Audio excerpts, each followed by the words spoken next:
Okay, so we'll discuss file I/O. So file handle is a file name, the name for I/O connection between your per program and the outside world. So you communicate either by reading from or writing to the file handle. So ICDE standard input is a file handle representing the connection between per program and the Unix standard input, which is the keyboard. ICDE out, of course, is the standard output to the monitor. So you can also refer to external files. File handles are usually all uppercase. For ICDE, it is hard defined as uppercase ICDE, but for other file handles to define yourself, it's a convention to use all uppercase, but you don't have to. So open a file handle called input file. This is what you define yourself. You can call it any name you like. You have to call it input file, all uppercase. For reading a file named in file, assuming it is in the current working directory, because you don't specify the directory name here, you only specify the file name. So if the file, there's no such file in the current directory that is in the dot directory, then it'll give you an error.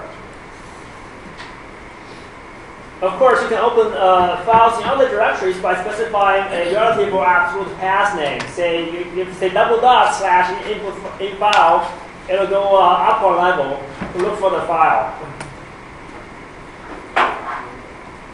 So, and after you open it, you can use this handle to read the file.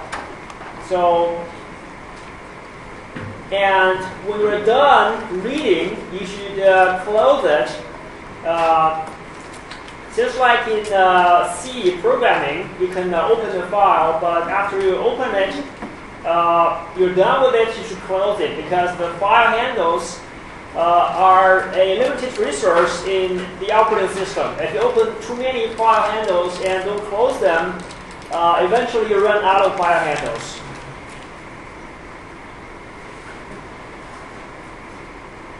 To open a file handle called output file for writing, you say the file name preceded by a greater than sign. This means that you want to write to it. So this is the sign, extra information you give to indicate writing. And notice that you don't have to specify the less than for reading. So by default, if you don't specify anything, it's for reading. So you can say double greater than to append to a file. That is, you open it and you append to the end of the file instead of overwriting the file contents. So this is really the syntax from shell programming, from shell commands. If you in shell, you can use a single greater than to indicate writing and overwriting a file, and a double greater than to indicate appending to a file.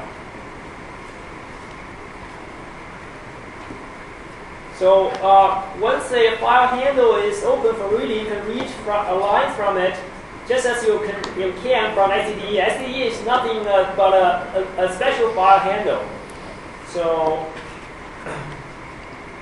the syntax for reading from any file handle is the same as we learned last class for reading and writing from ICDE in and ICDE out. So here's a file with 2 lines in it. Here's the script. Open. This is the file name. Suppose it is in the current directory. Open it, you've got a handle, and you say while there's additional lines you haven't read, you keep reading, and chunk it, and print it. Finally, you close the file. Then it will print the file contents line by line. So the first line followed by the second line. So notice that you don't have to specify the variable name, because we discussed before, $_ is the default variable you assign to if you don't specify a variable name. So you don't have to say chunk, and if you just say chunk, it knows that it's equivalent to chunk parentheses $_. So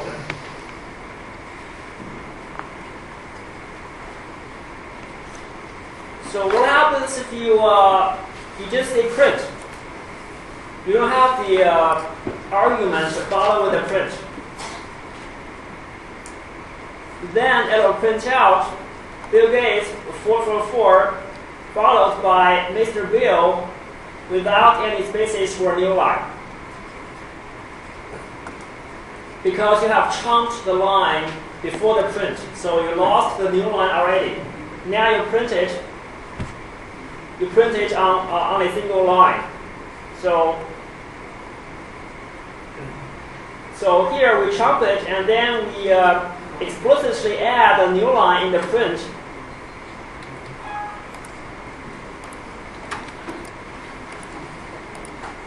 Add a new line here, so that's why we have 2 lines in the output. So, or if you don't chunk it, you remove the chunk, then you don't have to specify the new line here either.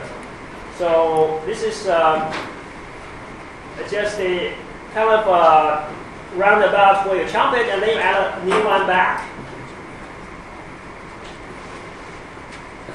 So if you want to print to a file handle, you see this: print handle name and string. So you open a file for writing. This is greater than sign here. Therefore, you're writing to the file. You print 2 lines. Notice that you have new lines at the end of both lines. And then you close it. As a result, you get a file content, high bill by bill. So no comma, different from C syntax.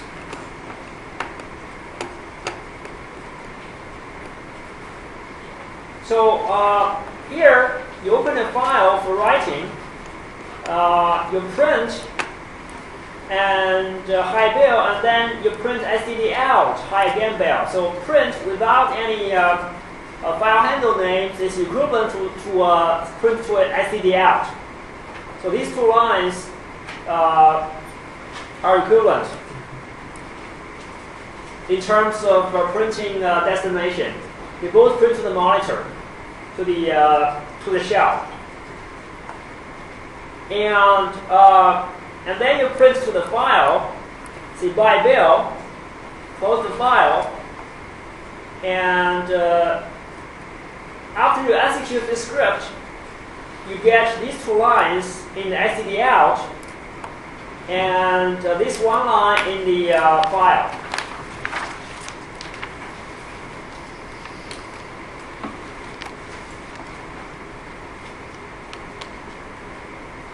So to copy data from one file to another, you simply open one, open the other. One is for reading, one is for writing with the greater than sign.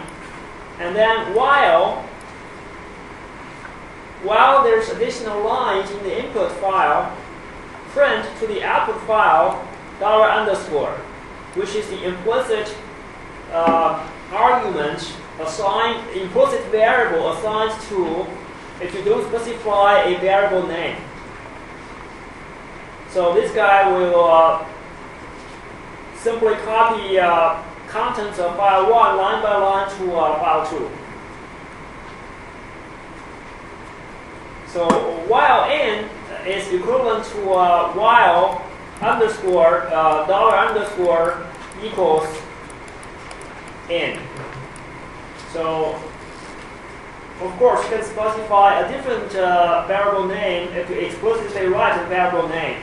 But if you omit the variable name, it's underscore, a dollar underscore.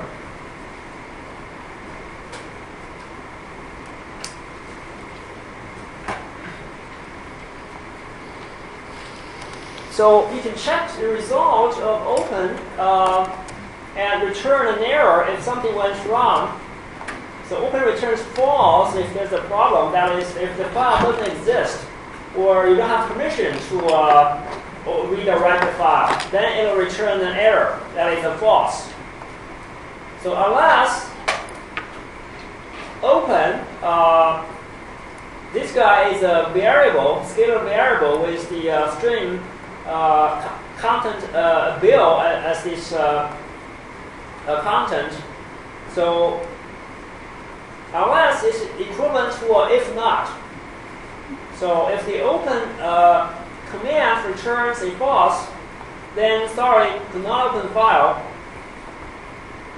If it's successful, then you do a while in print. So notice here,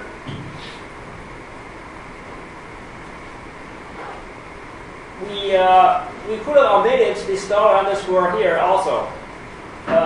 In this statement, we simply say print is equivalent to saying print std out at dollar underscore.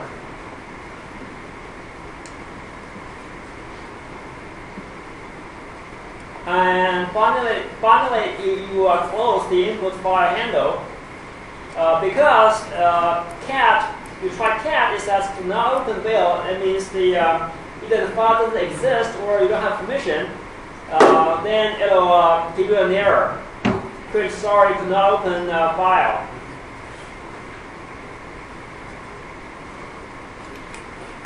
So die is a shortcut for error checking. It's like exit, but it prints an error message before stopping the program.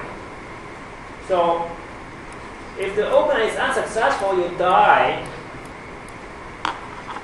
with the error message. Sorry, could not open file. Dollar file is the file name you're trying to open. So, and here, you don't have to have the else anymore because if the file open is unsuccessful, you exit the program. Therefore, if you get to the print here, you know that it is successful, so you can omit the else. Here it says, sorry, could not open bill.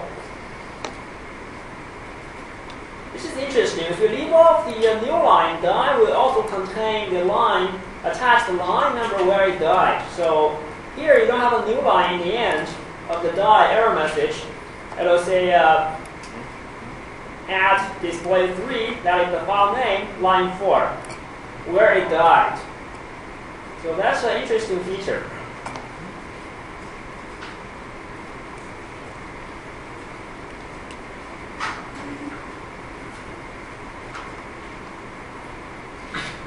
You can do the same thing in C. You know how to do that? It's special variables, I think it's underscore, underscore, line, underscore, underscore. So you can use this, open or die.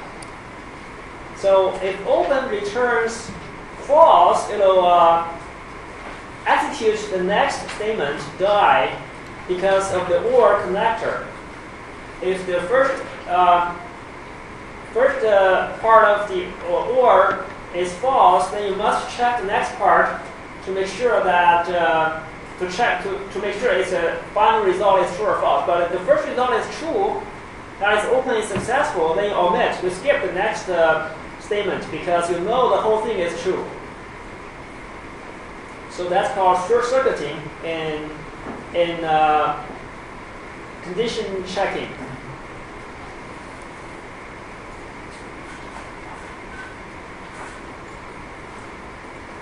So dollar exclamation contains the error string. if you say die, so start not open file with $exclamation, it'll tell you the error string, why you why the open command failed. So this is the cause of the program death. No such file or directory. Another possible error is the permission denied.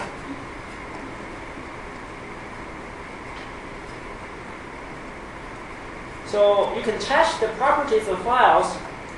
-R readable, -W writable, X executable. O is owned by a user, that is by the person who's executing the script.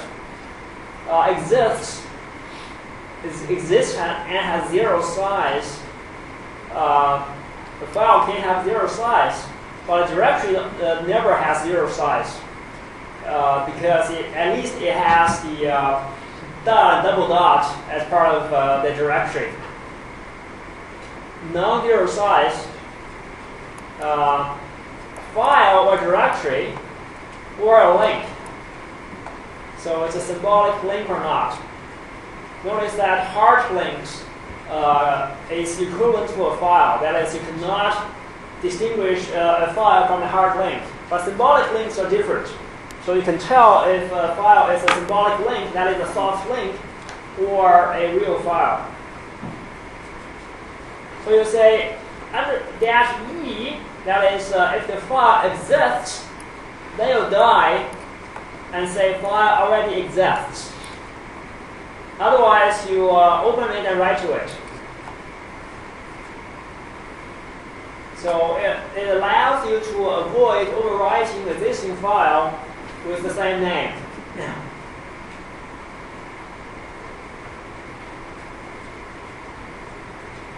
Actually, in shell script, if you say you try to redirect your output to an existing file, the shell will let you know that file exists. But if you say greater than exclamation, it'll overwrite the file regardless of if it exists or not.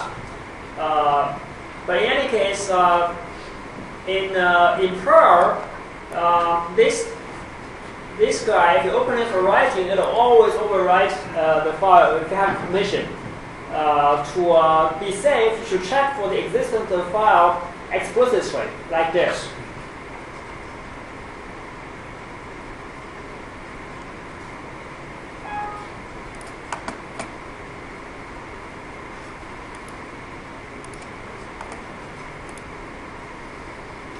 So next topic is hashes. So a hash is called an associative array. It means that it's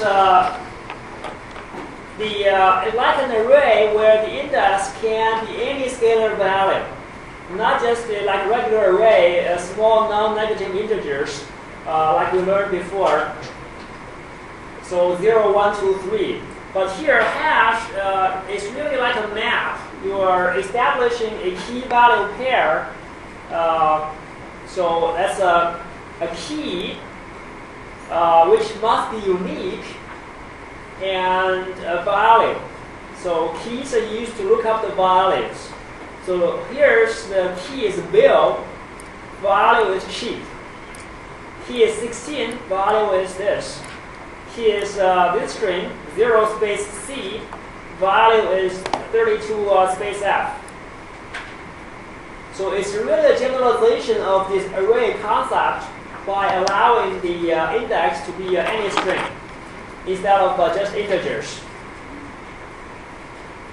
Unlike an array, elements of a hash have no fixed order. That is, if you print the hash, it will print the element key value pairs in random order. That is, they are unordered, like in a set. Elements are unordered, while in a list or array, elements are ordered. So elements of a hash are like calling cards where the top half of the card has the key and bottom half has the value. Think of it as a phone book-like thing. So the key is the person's name, and the value is the person's phone number. So it's a much more natural way of, say, storing a phone book than using an array where you assign indexes to each person phone number pair, which is less natural because you don't have an order among the people's phone number entries. You only need to establish these key-value pairs.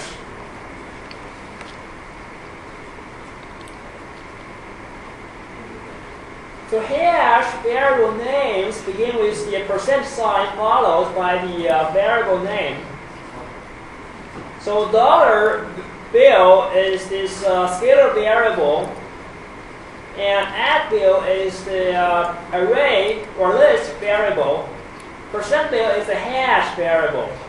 So Perl considers them to be separate variables.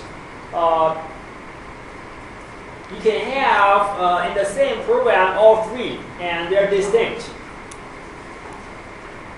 But we'll learn next that if you follow the dollar bill or at bill with these curly braces, they can reference values of the hash variable percent bill.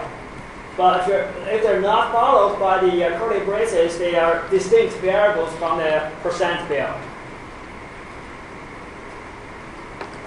So each element of a hash is a separate scalar variable with the value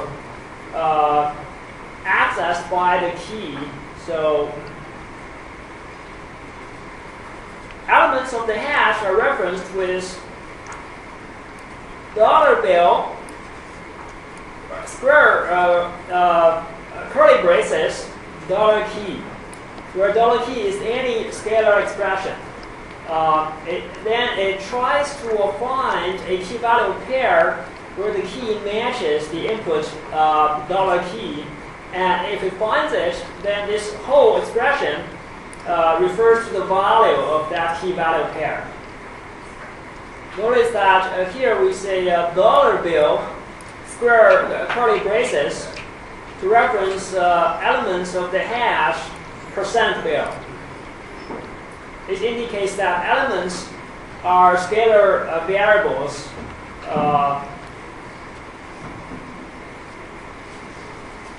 So you can create new hash elements just like with arrays. So you can say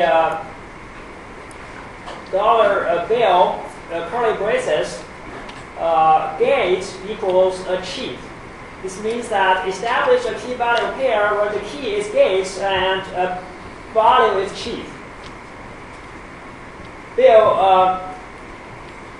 this is the key-value pair where a key is Clinton, value is busy. This key is 234.5 and value is 456.7. Notice that there's no double quotes around this, indicating that these are numbers, not strings. You can also write dollar bill curly braces double quote number followed by equals to double quote another number. Then you're assigning strings to the key value pair. But here we happen to have numbers. So notice the difference from arrays. Where in arrays you also have dollar array name, but you have square brackets, and the thing inside the bracket must be a number for the index.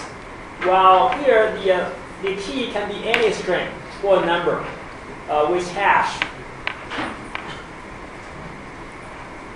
So you can access hash values similar to indexing arrays. So you can say reference it like this as part of the print. So print, you can print something with a bunch of strings separated by commas, and it will print out the concatenation of the strings. So this guy says, look up the hash value with the key gates. it'll look at this pair. Key gaze corresponds to value cheap. So it'll print out cheap. So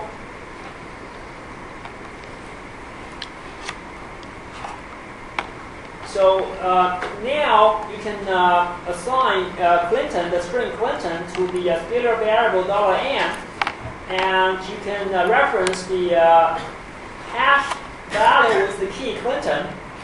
It will return busy.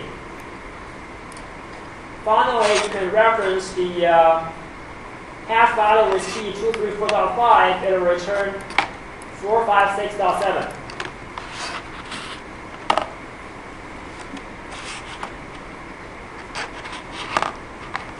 So the hash is more powerful than the array, but at the same time, it has more overhead because every time you reference a key value pair, you need to do a lookup. You need to do searching. While in the array, you just simply index into the array with an offset. But here, say if you're looking for a value of the key gaze, you need to suppose this hash contains 1 million elements. Then you do the time lookup can be time consuming.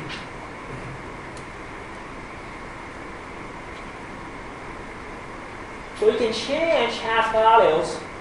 So you have a key value pair here, and you can simply do a plus equal 3. You change this element's value to 456.7 plus 3. So referencing a hash element that does not exist returns the ndef value, which is 0 if you use it in a numeric context, or empty string if you use it in a string context. So you can access the hash as a whole if you need to initialize it or copy it. So the hash unwinds as a list. Each pair in the list represents the key and its value. So here you have 3 entries in the hash. Then you assign the hash variable to an array variable indicated with the @bill array. Then bill array contains the unwinding of the hash variable. That is the key gaze, value cheap, key Clinton, value busy, key 234.5, value 456.7. So it is a 6-element array.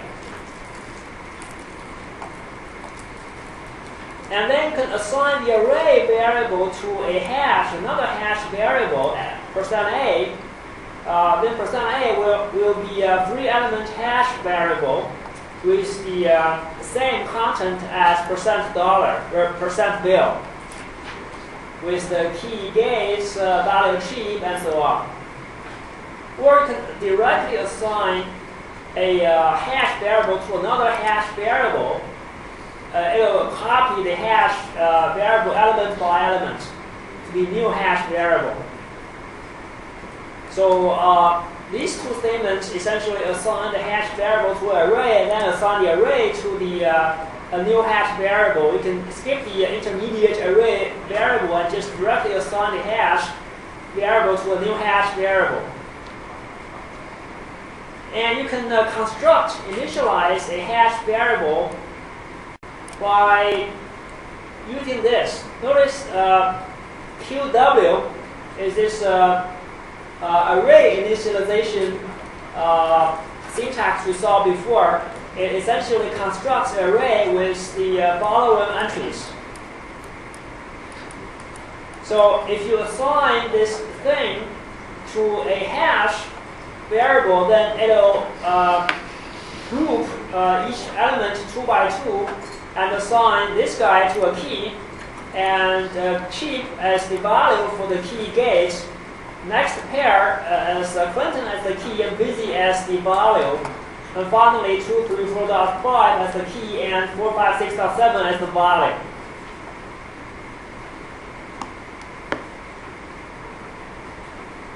So the order of the key value pair is random in the list representation, cannot be controlled. Don't rely on the ordering. That is, here we said the build array contains these elements.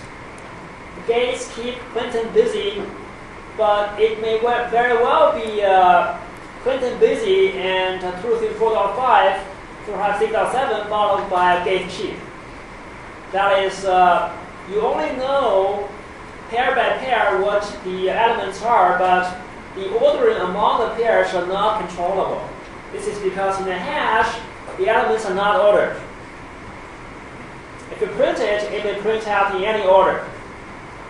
But you know the value always follows the key, but other than that, the order between key value pairs are not controllable.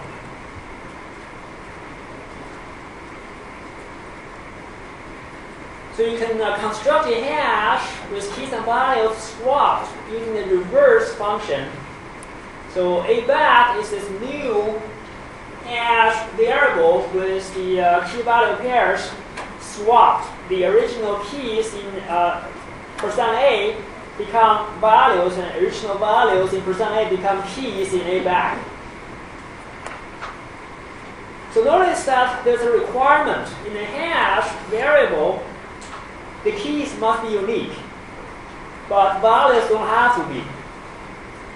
Then you have a problem. If you do a reverse, what if you have two values with the same values, but different keys? It's okay in the original hash. But if you assign it reverse to a new hash variable, what happens? You have duplicate keys now. Then it'll, if the original hash has two identical values, it will end up as a single element in a back. So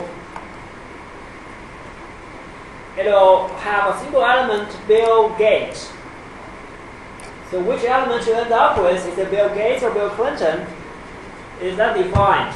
So therefore, it's best used on hashes with unique keys and values. Otherwise, you get this non-deterministic behavior in case you have duplicate values in the original hash.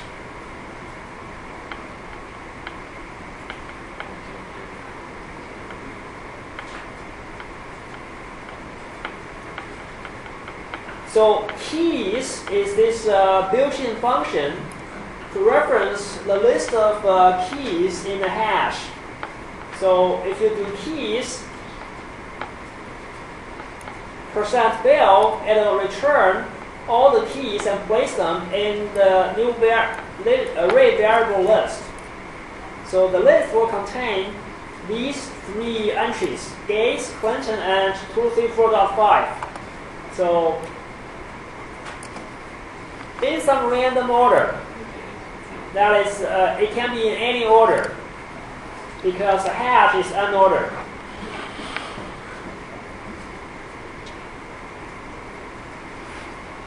If there are no elements in the hash, then keys returns empty list. So as in with any other Perl functions, you can say keys omitting the parentheses, and it's fine. It's the same.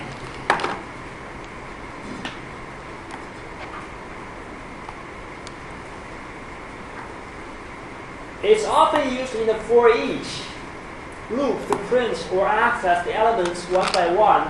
So keys %Bill, it returns the array of all the keys in the hash, and you do for each $k, indicating that you want to assign each element in the array to the scalar variable $k, and then you can access it, reference it in the body of the for each loop.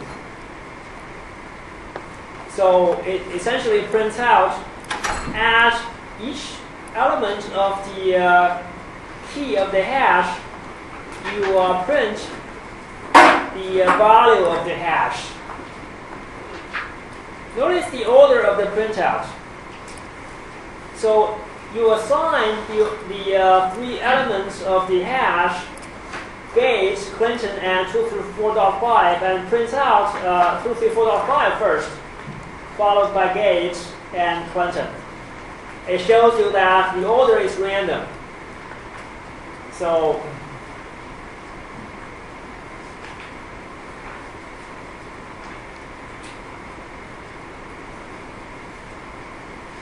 printing hashes, so naively you think that perhaps if you do this, you'll print out the hash, but it doesn't.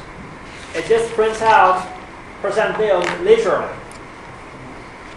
So you cannot print the hash like you do with arrays. If you say print array with the @array name, it'll print out the array actually, but not with the hash. We must use for each to print the hash, as we saw in the previous slide.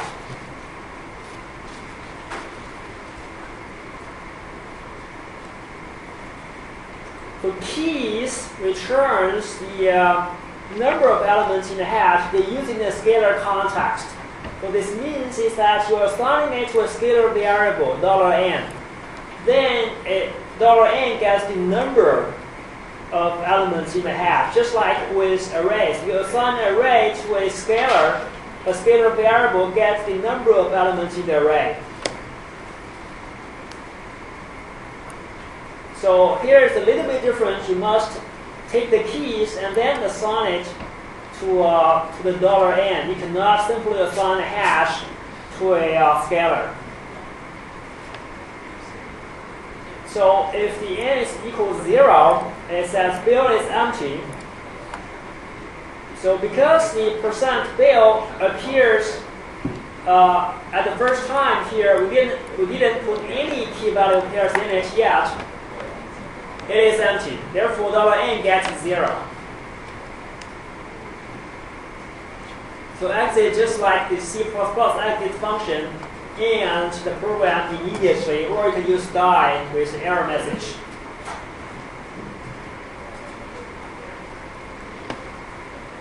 Values returns a list of all the values in the list. So you can get the key list by using the key function in the value list with the values function, and then you can print the two lists, two arrays. So the keys are Gates Clinton 234.5 and the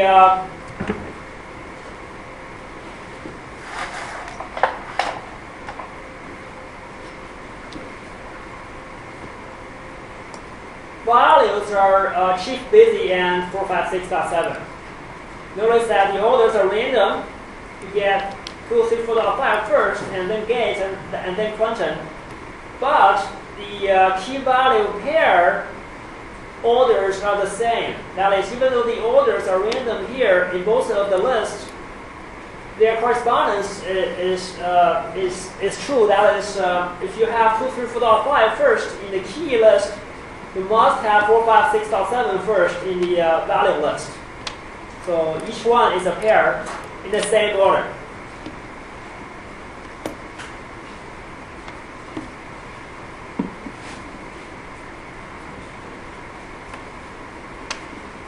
So you can use the each function to grab the key value pair as a 2-element list.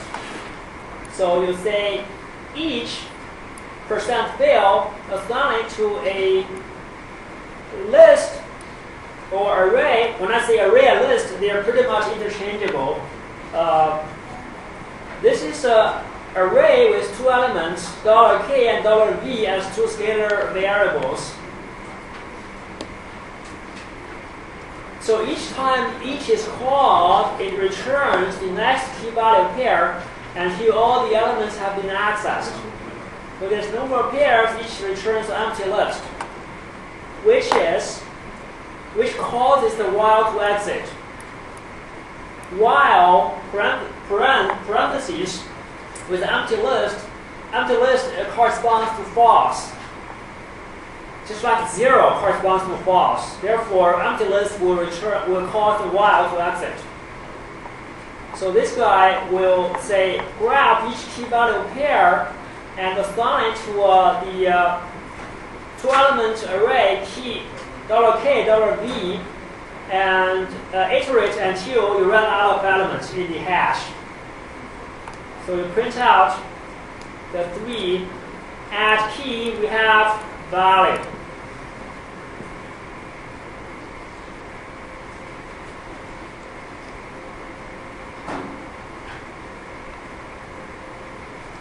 Delete. So you say delete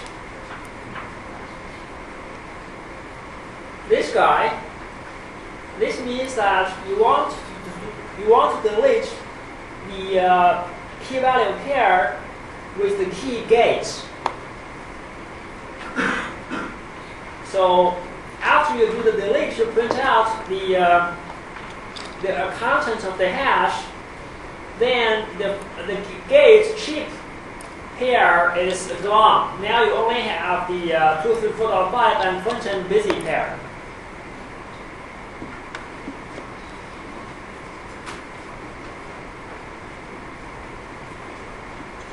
Hash slice. So just like an array can have a slice. What is a slice? A slice is a partial array or hash. So you cut off a slice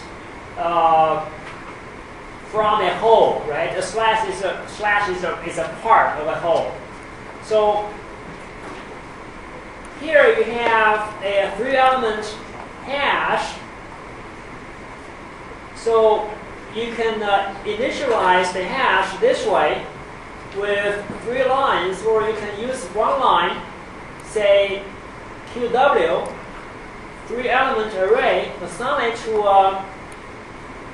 the 3 values of the with the keys in the parentheses in the curly braces.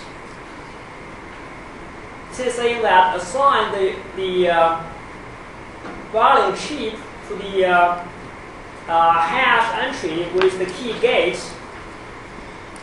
Assign the value busy to the entry with key Clinton, and assign the value 45 to the key 234. We're going to use a hash slice.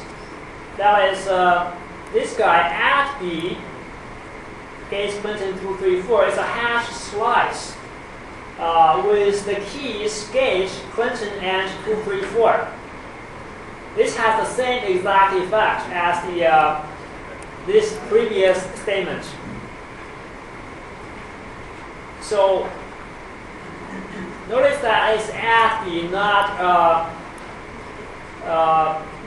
%B. When you use it, refer to a hash slice. So the way you tell if it's an array or a hash is to see if it's followed by curly braces. So $B and @B followed by curly braces are always referring to elements of a hash. While without curly braces, it is either scalar or array. So here, you say @B A, string A, dot, Z equals 1.26. So you have 26 letters in the alphabet. You are assigning 1 as the value for the entry with key A, 2 to the entry with key B, and so on until 26 to the entry with key Z. This is a shorthand. Dot indicates you're grabbing all the intermediate elements in alphabetical order. Or if it's numbers in numeric order. So notice that this number of elements in this tool must match. If you have more elements in the key array, then you run into error because all the because more elements in the value array, you run into error because the key could be null.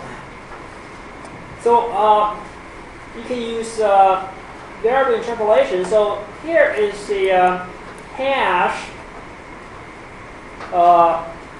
variable.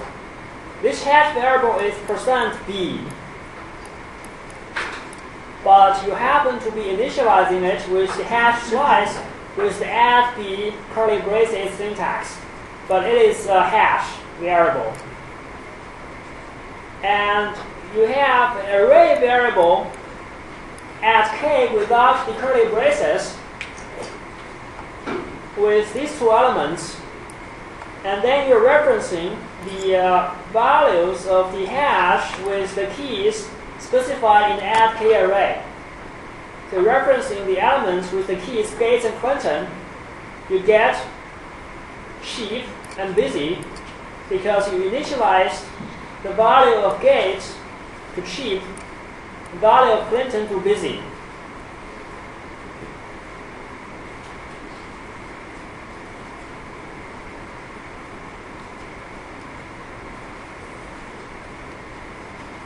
So hash slices can be used to merge hashes. So you got one hash with the Gates cheap, Clinton busy, 2, 3, 4, 45. Another hash, corner 111, 2, 3, 4, 67.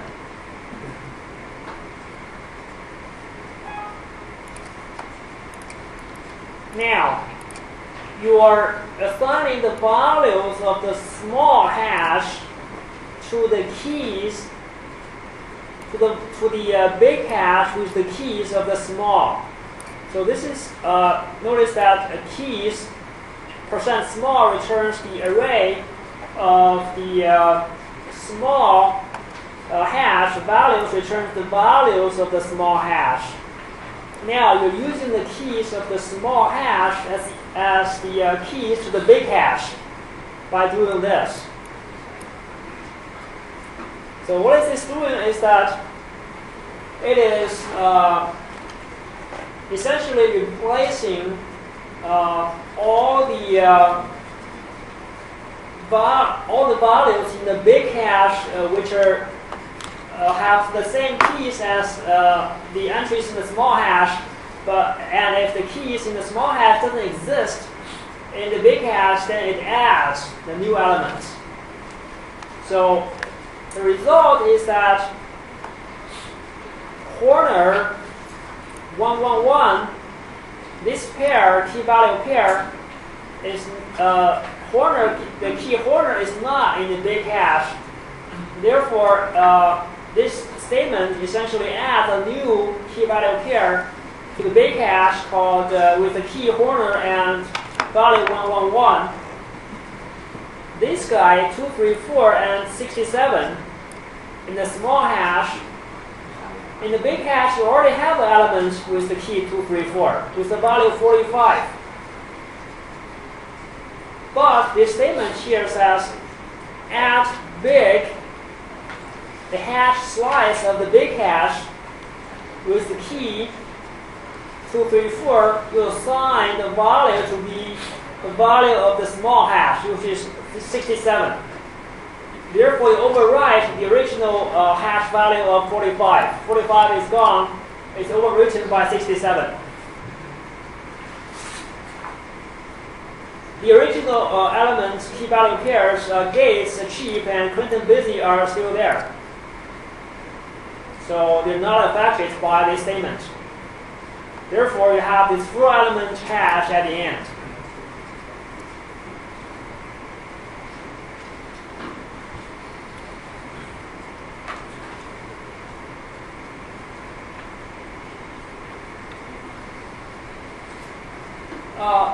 Another way to merge hashes is just simply to use parentheses, one hash name followed by another hash variable name with comma separated.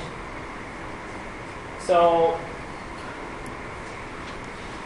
you get the same result. Notice that here the the hash variable in the later position overrides the hash key value pairs in the previous position.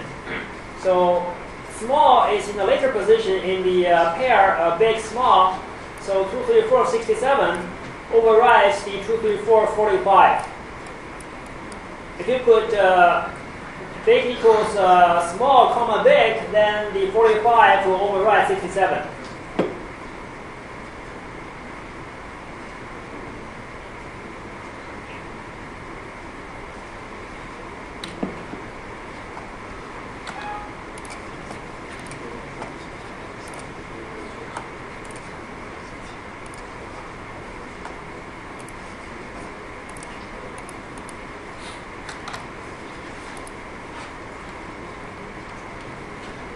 Okay, let's look at some quizzes. What is wrong with this program?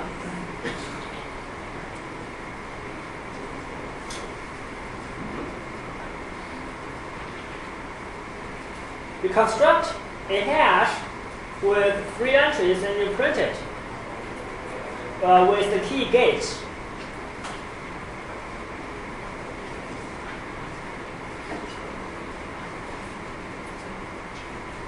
So this is not right because you have double quotes inside double quotes, which doesn't work, right?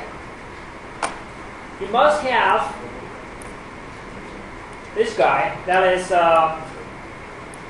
double quote comma, the value of the entry with key gates, comma, new line. So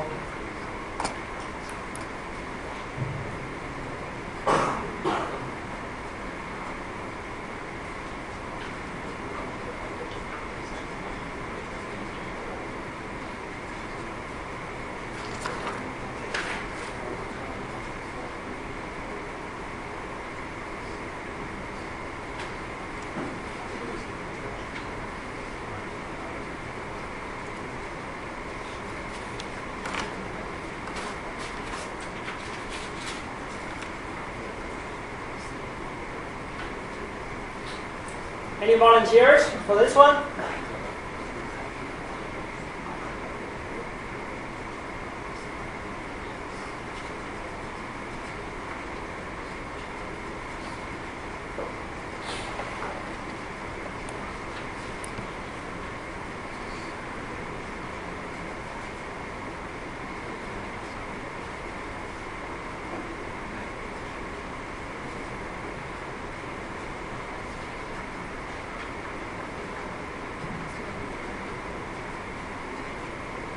So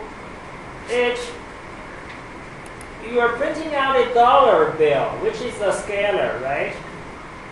So which means that you're grabbing one entry of the hash, one value of the hash with the key at A. But the key is a string, right? You're passing it in an array. What does this mean? It means that you're using an array variable in a scalar context.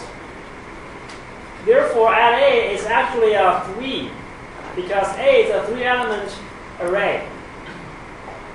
So this guy returns 67, because bill 3 equals 67. So at A is used in the scalar context, array size in a dollar bill.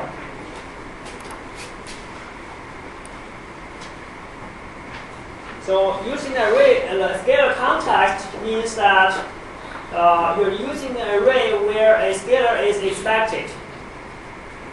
So here, because you're expecting a key, you're expecting a scalar.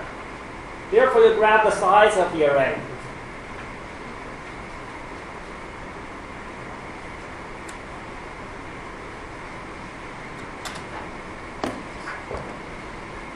So this one,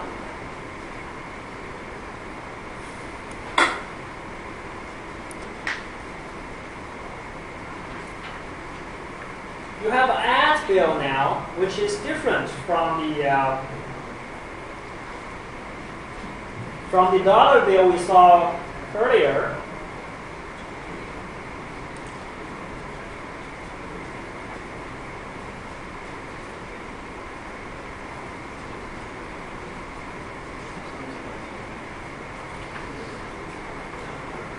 So why don't you grab a pen and try to work it out?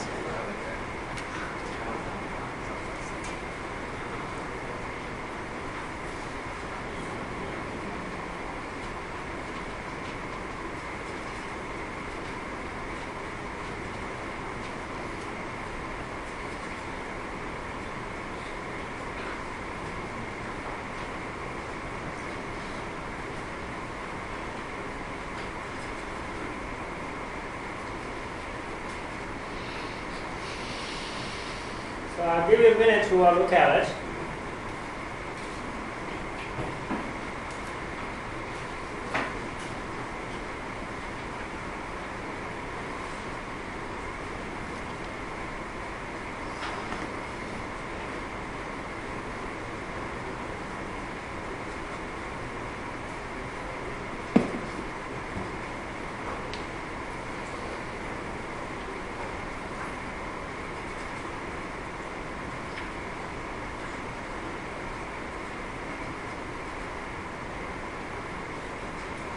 So now, because this is a hash slice,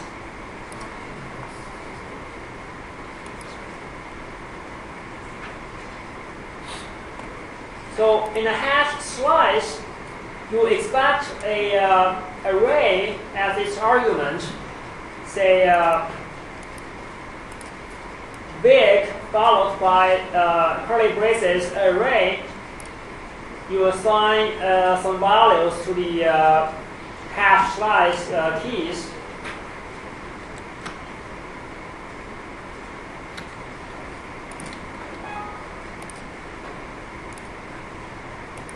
Therefore, LA is actually used as an array to be a 3, 4, 2, 1. So you happen to have the keys 1, 2, 3, 4 defined here. So 1 corresponds to very, 2 corresponds to famous, 3 corresponds to plus, 4 corresponds to nervous. Therefore, 3 to 1, 4 to 1, use as keys, you get third element plus, fourth element nervous, and famous and very.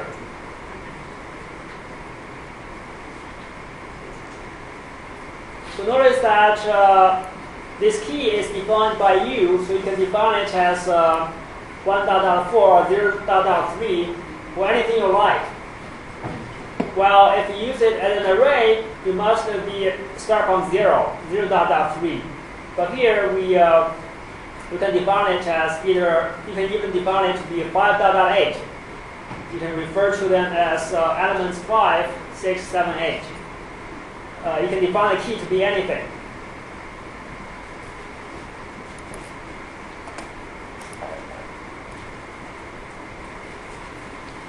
This one you do a reverse,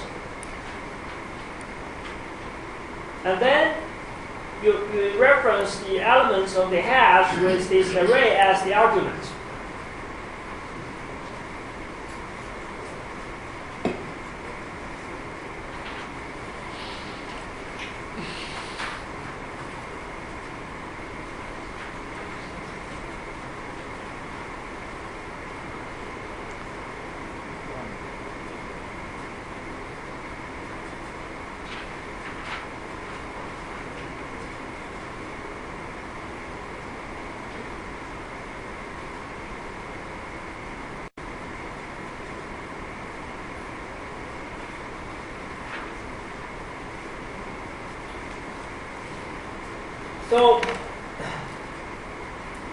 So Bill,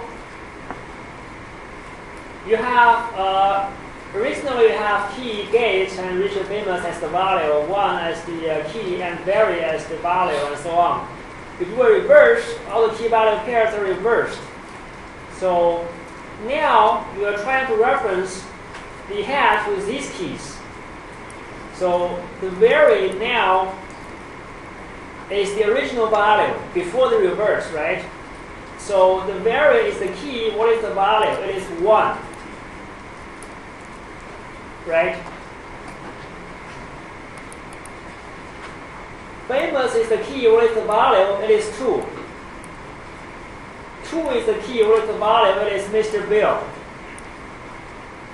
right? Notice that it is not famous because you've done a reverse now. So this guy is the new key, and Mr. Bill is the new value. And nervous is the key. What is the value for?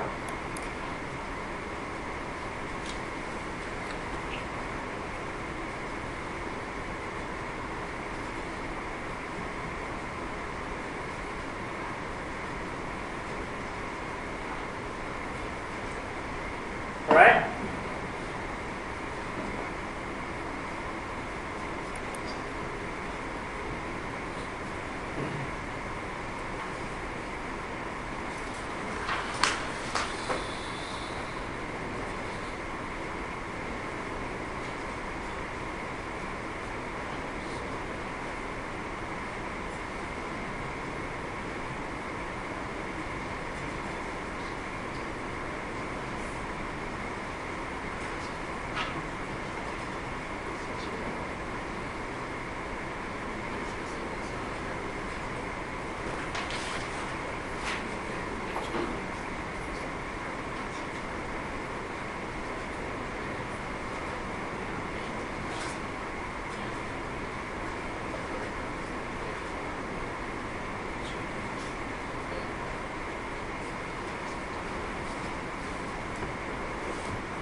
So Bill is the hash with 3 key-value pairs.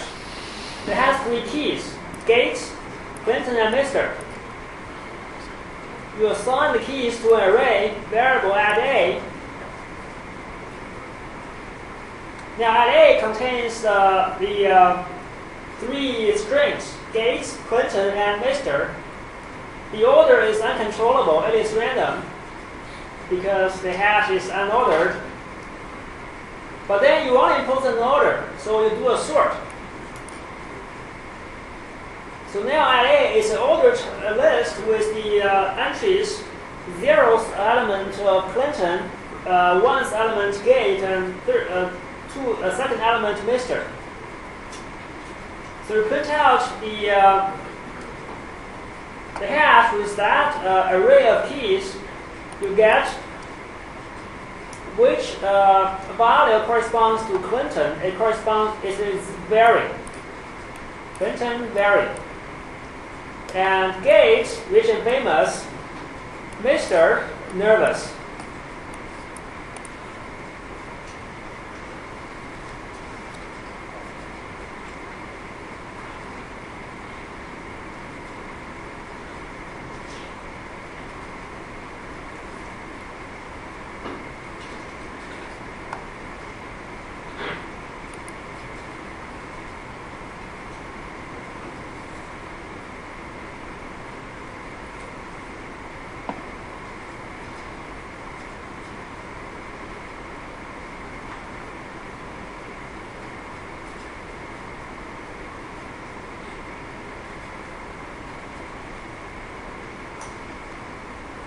This is a tip, dollar bill. Let's get into context.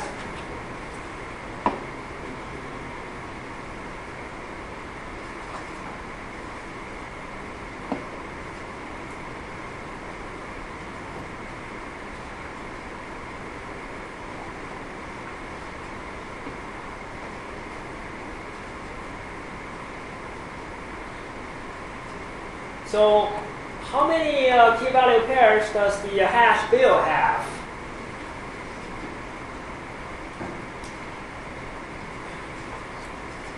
This is a hash variable, even though you're using a dollar and at, because you have curly braces in the end, following the variable name, you're actually constructing a hash variable, even though you don't have the percent bill in these lines. You're constructing the variable percent bill.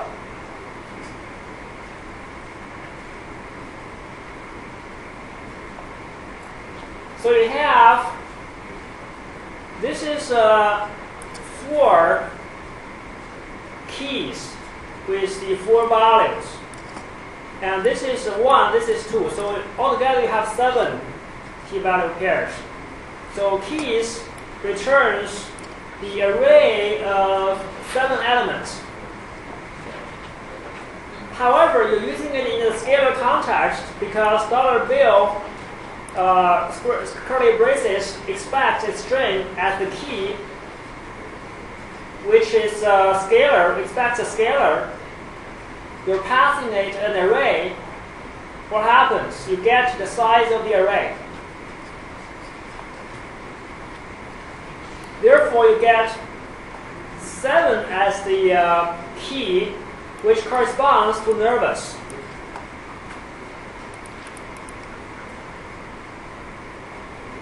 Because a key is the bill returns the size. You're using it in a scalar context by passing it to a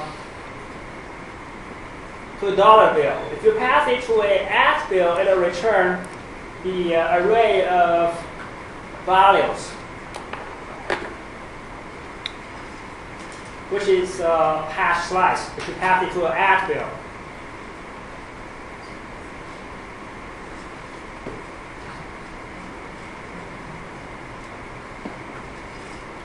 Very simple, right?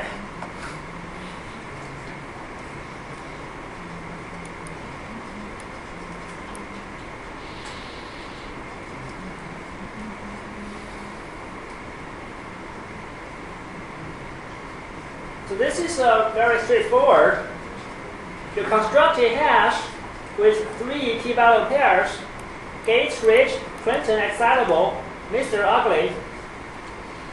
And you're printing out each pair, just like we learned in the slides. Assign each to a array of to a 2-element array, K and V. K and V are both scalars, but you use parentheses to construct a 2-element array out of the 2 scalars and print it out. So the point of this quiz is that the order it prints out is random. That is, it happens to print out Mr. first, Gates next, and Clinton next. Depending on your implementation of Perl, you may get a different order. So the order in the hash is undefined. That is the order of the entries, key-value pairs returned from each, or returned from keys. They're both undefined. That is random.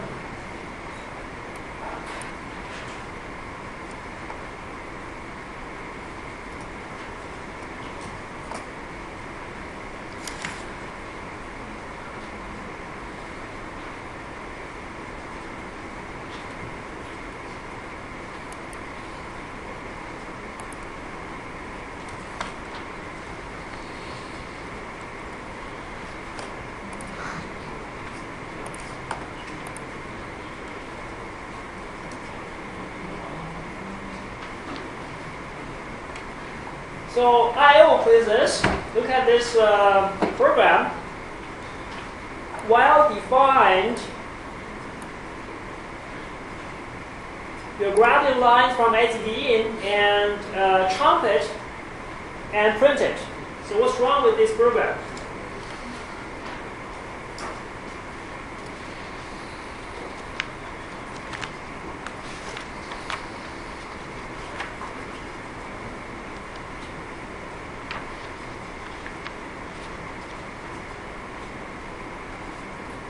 So let's review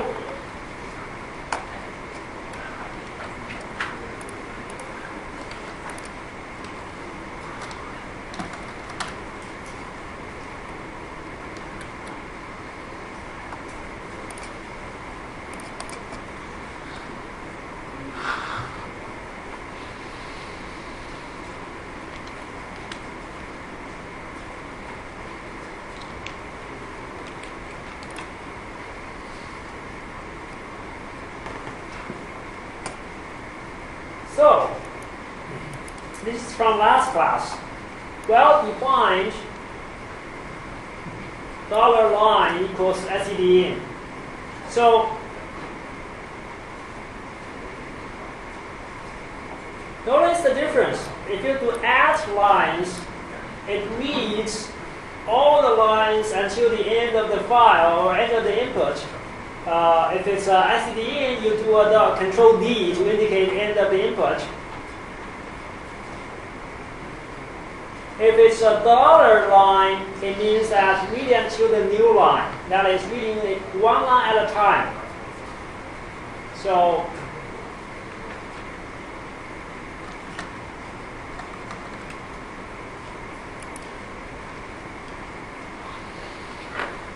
this guy should be defined dollar line, because the intention is to read one line at a time, chunk it and print it, right? So if you do this, it'll really grab all the lines you enter and place it in this at line array with each element being one line, and print the whole thing. I think it'll still work, but it just prints out not as you expected. So that is this program is supposed to, when you enter something, it echoes something back to you, and then enter something again, and echo something back to you again. But if you do it this way, it will grab everything you type in until the end of the input, and then print the whole thing.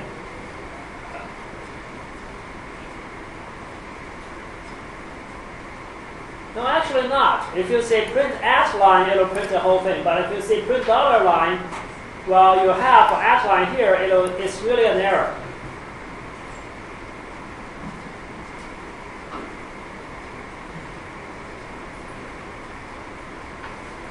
So this program is supposed to read in all the lines and print them out exactly as read. So what is wrong with this program?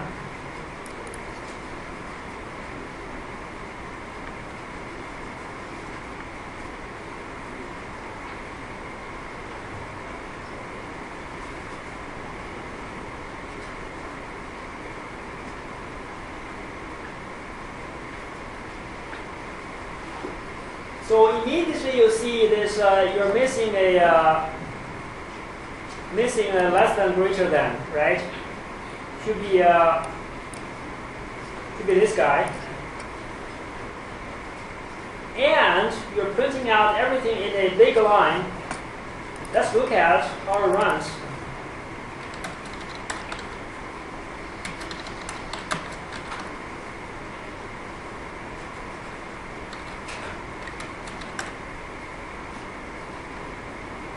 So let's first look at this program. This is the correct version. For each, you chunk it and print it. So you're grabbing each line and chunking and printing it. So if I run it,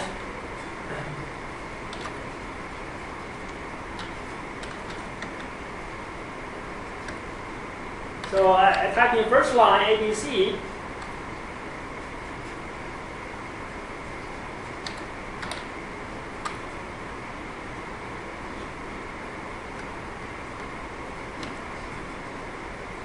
Control D, it'll print out everything without any new lines.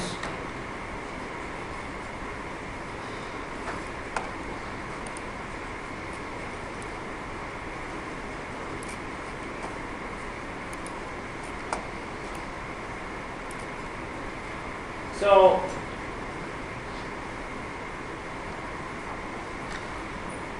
if you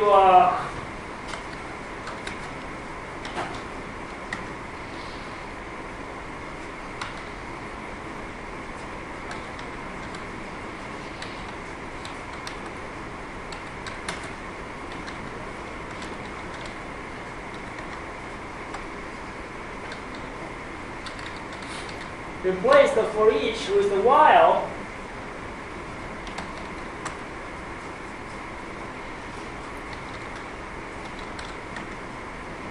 to run it, then you get, as you type ABC, it echoes ABC back to you. Type CD, echoes CD back to you. So you see the different behavior here. So if you use the while, it really grabs one at a time and prints it, chunks and prints it. If you use for each, it'll grab the whole thing until the end of the input place it in a big array variable and to print it the whole thing at the same time. So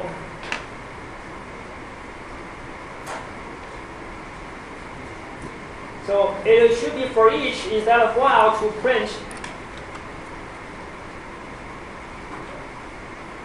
out all lines at once, because the requirement is to read in all the lines, print them out exactly as read. So don't print out one line at a time as you enter, but grab all the inputs and print them out. You can try the program when you're back home to see the different behavior. So here's the program for you assigning this array students. You have 4 students, 4 marks, and midterm scores for each student in the student array. Print the student and the marks.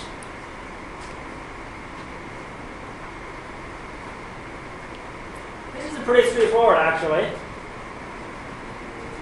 You are so I is initially 0, therefore you print marks 0 corresponding to the first 0th element of the student array, which is Bill Clinton. So we'll get Bill Clinton 77. It's just a joke, right? Tong Chin-hua 59, Bill Gates 0, and George W. Bush minus 23.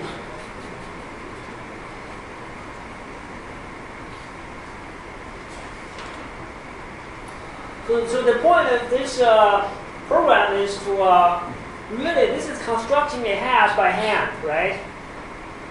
What you really want is this hash with the key value pairs, Bill Clinton 77, Tong Chin-hua 59, etc. But if you don't have the hash definition in Perl, then you're forced to construct 2 arrays.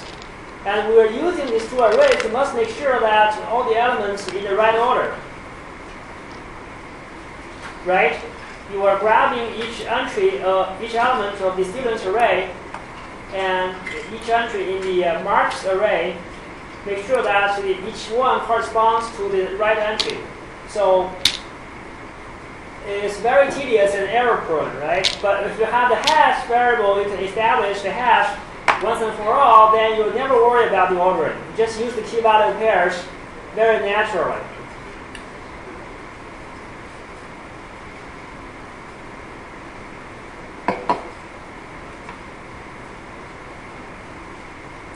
Okay, so let's move on to the next functions.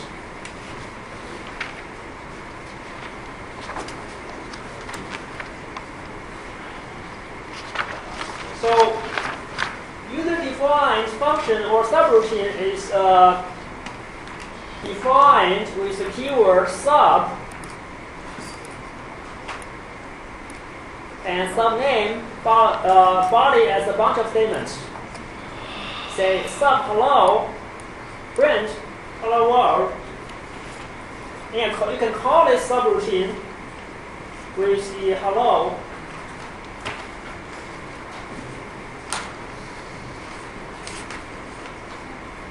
So subroutine definitions can be anywhere. They're skipped on execution, but its definitions are skipped. That is, if you have a definition only, you don't call it, it is skipped during execution. They're only invoked when they're called, but it's common, it's good practice to put them at the end of the file. Within the subroutine body, you can use any variable from the main program. That is, variables in Perl are global by default. You can have local variables. We'll show you how to do that, but if you don't do anything, they are global. So here you have the subroutine defined in the end of the file, and you call it here hello with the parentheses. So it'll print out hello username and goodbye username. Notice that you have double quotes, therefore you're printing out the value of the dollar user, right? If you have single quotes, then you print out the literal dollar user. Notice that you don't have to declare the subroutine before you use it. You can declare it at the end and use it earlier, which is different from C. In C, you must either define it before you use it, or you must declare it before you use it, but not in Perl.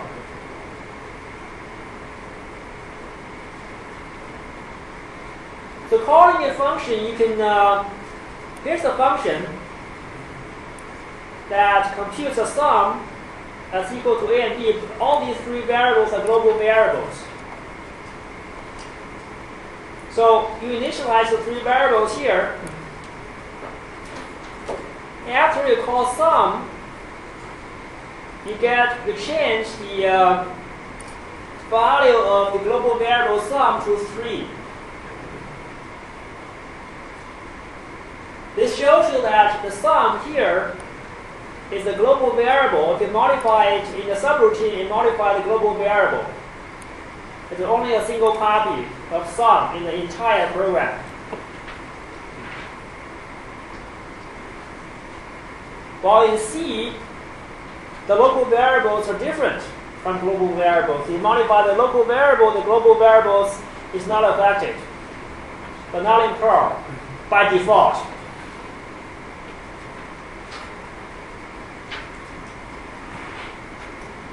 You can return a value from a subroutine and use it in the assignment.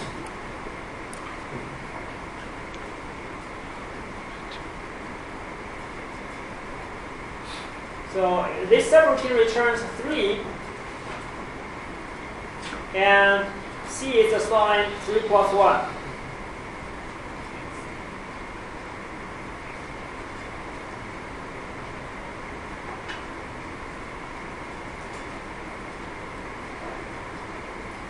You can return a list of values, that is return parentheses,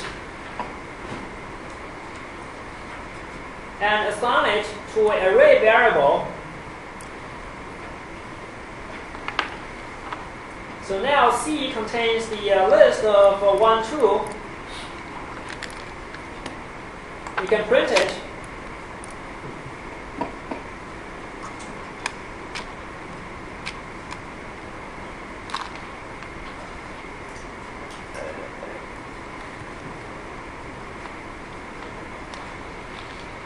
So you can obtain the max of these two variables with this. If A greater than B, return A, otherwise return B. Assign the result of the return to the scalar variable max, and then print it.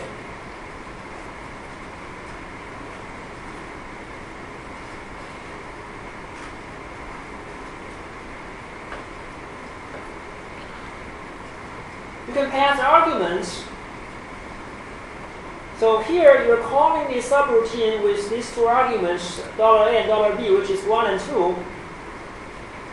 And notice that in the sub, this is different from C. In the subroutine definition, you never specify, you don't specify which argument you expect. Therefore, you can pass in any number of arguments in Perl. Again, you see this, the arguments are assigned to a list in a special variable add underscore for the duration of the subroutine. That is, this guy is valid within the body of the subroutine, not outside of the body.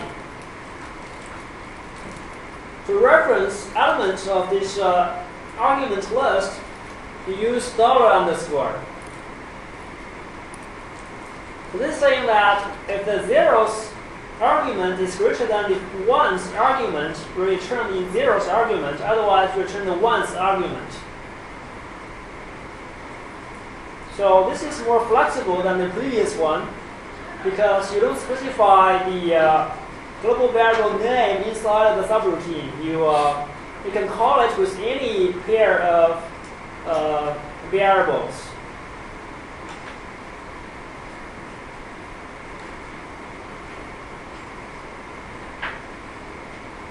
Or you can write math with no limit on the number of arguments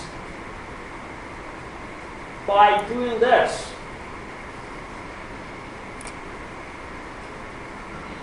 So for each scalar variable $n in the argument list, we compare it to max, which is initialized to 0. And if it's greater than max, assign this n to max. This loop will work for the add underscore array with any size. It will iterate over the entire array. So that's why you can call it with 3 arguments here, and it returns 5.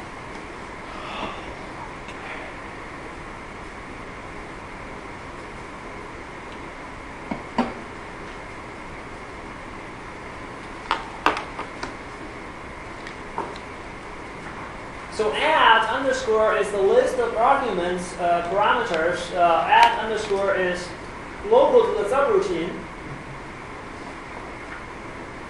Access parameters are ignored if you don't use them. So insufficient parameters simply return undef.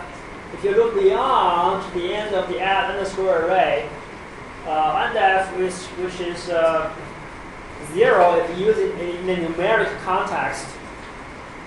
This is the typical behavior of arrays in Perl.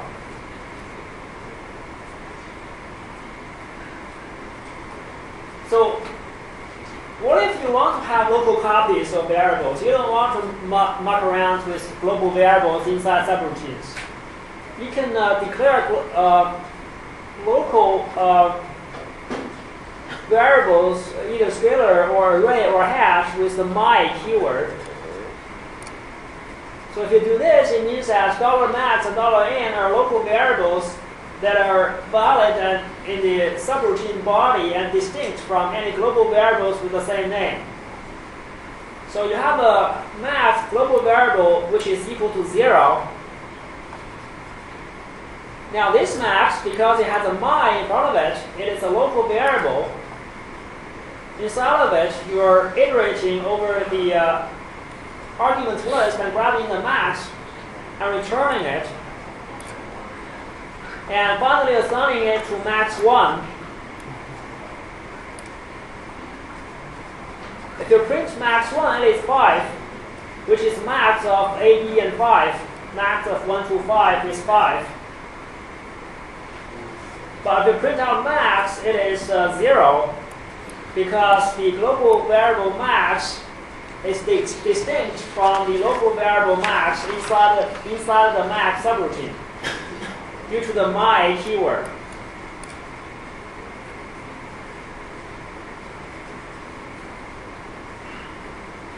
If you don't have the my, it will return both values as being 5.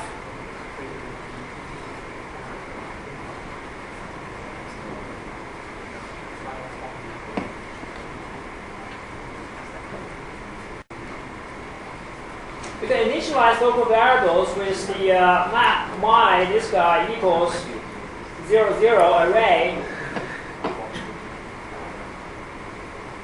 And then you can do the same thing. Notice here, initializing $n is really unnecessary because n is immediately overwritten by each element in the argument list.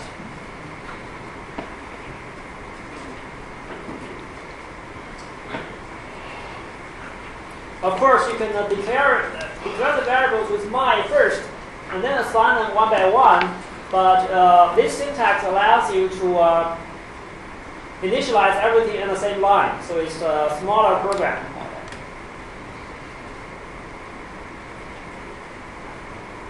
And you can initialize local variables with this from the add underscore, which means that grab the array of arguments and assign one by one to the array within the my function.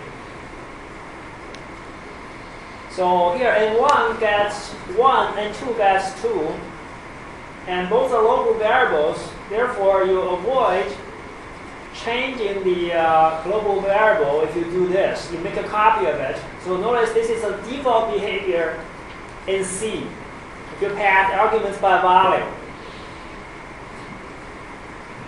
That is, if you modify n1 and n2 within the subroutine, it doesn't affect the global variables A and B. Here.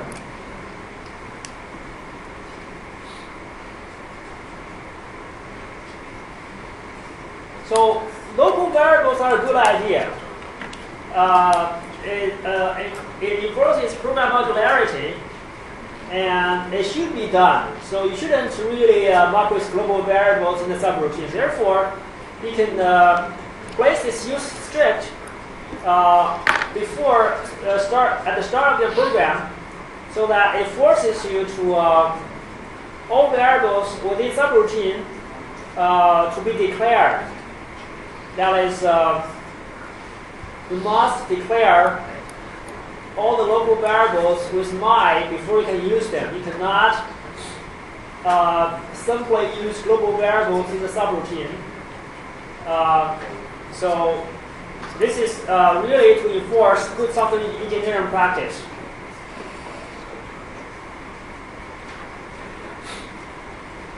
Use strict effectively makes all variables local. That is local, all variables within the subroutine local. Typing mistakes are easier to catch because you can no longer accidentally reference $bill instead of $bill. So what if you don't have strict? Then if you type in something, have a typo like this with bill, then Perl will silently create a new global variable and use it. Well, you intended to use the bill, but Perl doesn't care. Perl simply, views it as a new variable.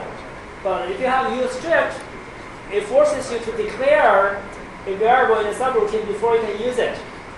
If you didn't declare bill, you cannot use it. So programs also run faster with use strict. So for these reasons, many Perl programmers automatically begin every Perl program with the use strict, and it is up to you which style you prefer.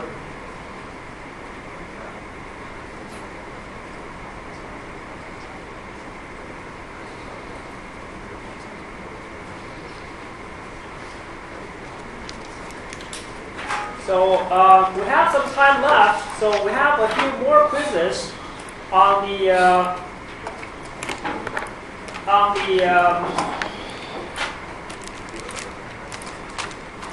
arrays.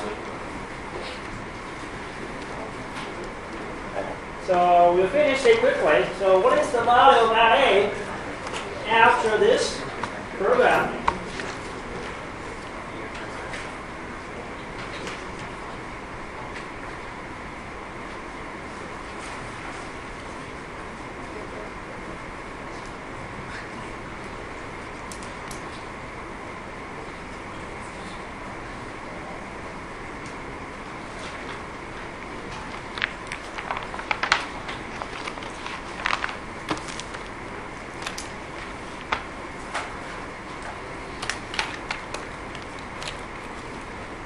So you're referencing the elements of LA array with the arguments 1 to 0, which means that you're grabbing the ones element, which is 6, and grabbing the truth element, which is 7, and finally zeroth element, which is 5. So you print out 6, 7, 5.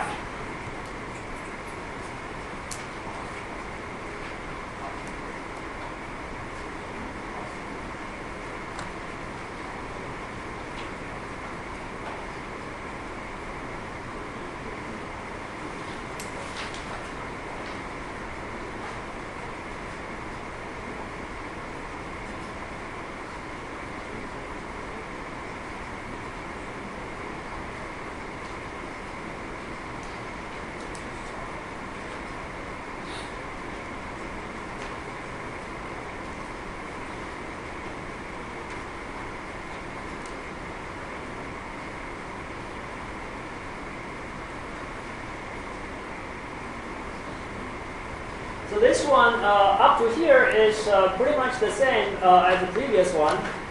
So you're assigning the array.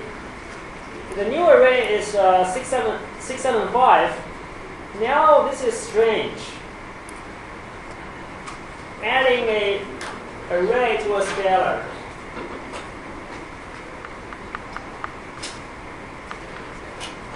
So this is actually, you're adding the size of the array, which is 3 plus the scalar 4. A is equal to 4. You get the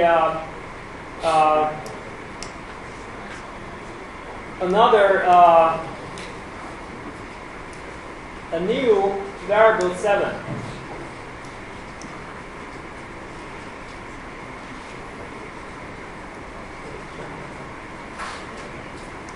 Yeah.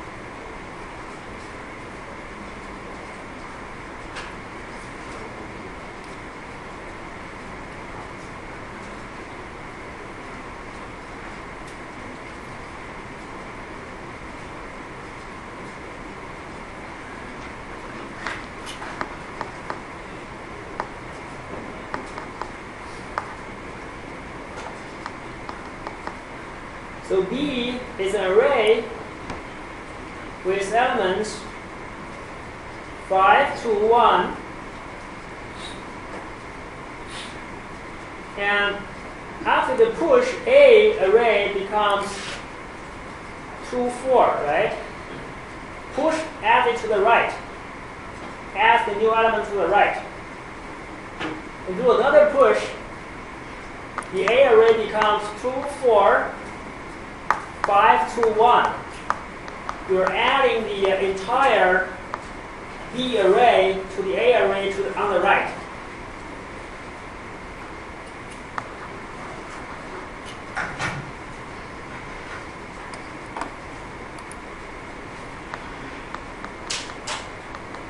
Finally, do a pop.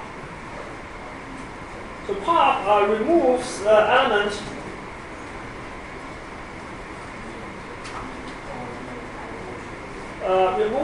from the right. So now you remove the 1 to the right of A, you get 2, 4, 5, A. 2, 4, 5, 2.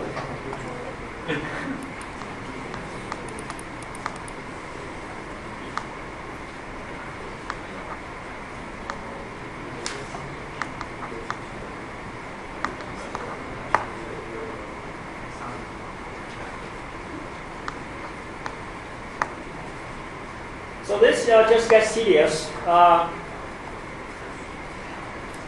B is now 5 to 1. You do an unshift. That is unshift. Puts the new element on the left of A. So now A consists of two elements, 4, 2. You do a pop A. Pop removes elements from the right. So A now has a single element 4. So unshift. This means put the entire contents of array B on the left of A. So now the array A contains 5, 2, 1, 4. You do a push. This guy puts the entire contents of array B on the right of A. Now A contains the elements 5 to 1, 4, 5 to 1. You do 3 shifts, which means that so shift removes elements from the left of A and shifts all the other elements to the left by 1 position. So you really remove the 3 elements off the left of A, you get remaining 4, 5, 2, 1.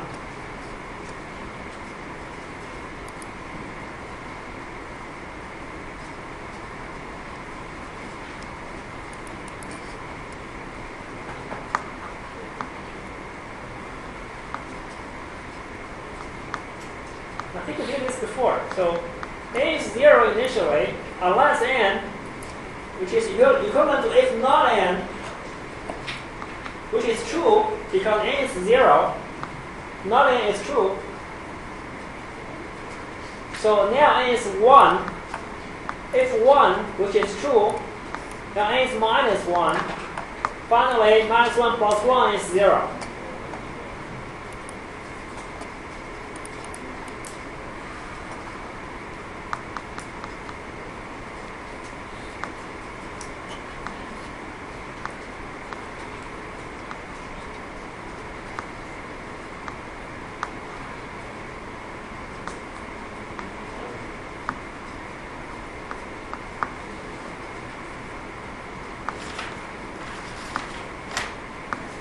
So n is 0 until n greater than 5. So now n is not greater than 5. Therefore, you go into the body of the until it's a while not, right? Unless, if not,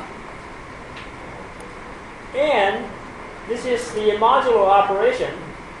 So 0 modulo 2 is 0. Therefore, unless false, you go into the body of the unless. N is equal to true now. If now 2 modulo 2 is 0, therefore if is false, you skip the body of the if.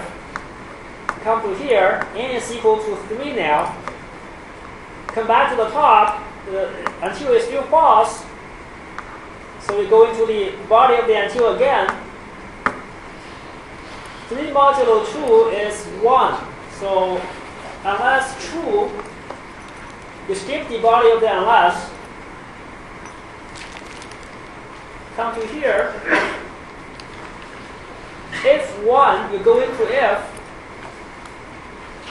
Now 3 plus 3, n is equal to 6. And then n is equal to 7 here. You go back to the top, 7 greater than 5 is true. So you jump out of the unless, and jump out of the until. Finally, n is 7.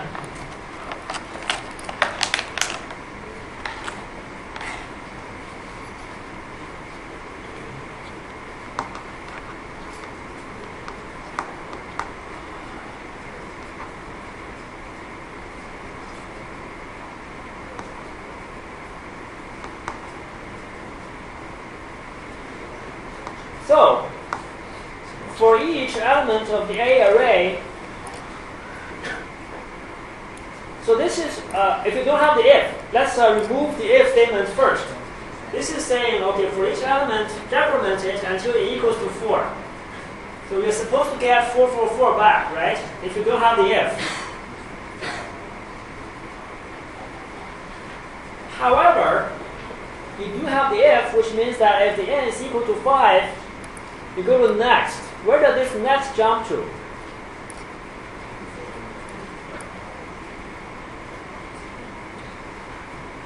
It jumps to the end of the for each. That is, it comes back to the for each, essentially. Remember that do until and do while do not count as loops in Perl. It's really a designer mistake, I think. Therefore, you don't go to the next do in the inner loop. Actually, inner loop doesn't count as a loop. Therefore, you go into the top of the outer loop because of the next.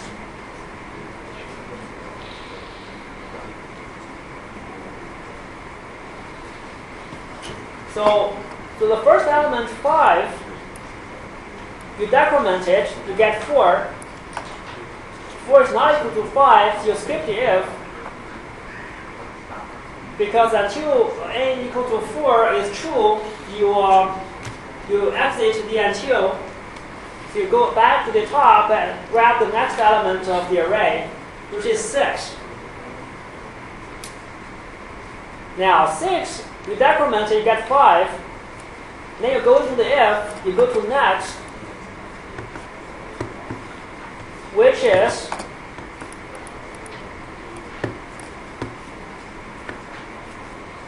jumps to just before this curly brace, which is essentially go to the next for each. Therefore, you get the second element of the array is 5, not 4. Similarly, for the next element, 7, you decrease it, get 6, and 6 is not equal to 5, you go back to the do, top of the do loop, and then decrement it again, you get a 5, and then you do next, to jump back to the top of the for each loop. And you're done with the for each because 7 is the last element, so you are finished. So finally you get 4, 5, 5.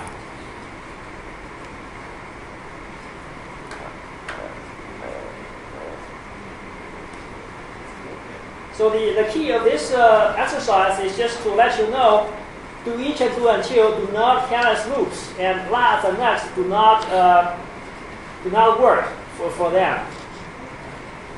Only for each and the while and for count as loops.